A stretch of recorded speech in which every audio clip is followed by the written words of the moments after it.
এখন বাজে ভোর 5:30। প্রতিদিনের মতো আজও ঘুম থেকে উঠে পড়েছে।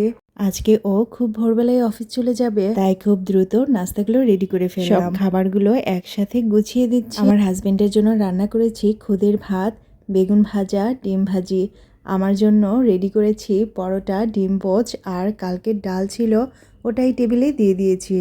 কাল 5 মিশালি ডাল রান্না করেছিলাম। ডালটা দিয়ে পরোটা খেতে খুব দারুণ লাগছিল। একদম শর্ট টাইমে নাস্তাগুলো রেডি করেছি। ওকে আমি অফিসে রওনা করে দিয়ে তারপর আমি নাস্তা করে নিচ্ছি। নাস্তা করেই তারপর দুপুরের রান্নাটাও কমপ্লিট করব। দুপুরের জন্য একদম সিম্পল রান্নাটাই করব। এখানে একটা ভাজি করব আর একটা মাছ রান্না করব।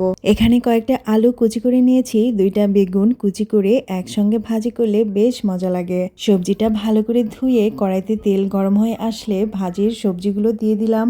এরপর লবণ, হলুদ গুঁড়ো, কাঁচামরিচ, পেঁয়াজ দিয়ে ভাজিটা আস্তে আস্তে করব। আমার শাশুড়ি এই মাছটা কেটে সুন্দর করে পিস করে দিয়ে দিয়েছে। এটা আমার হাজবেন্ডের খুবই পছন্দের একটা মাছ, এজন্য আমি একটু যত্ন নিয়ে রান্না করলাম।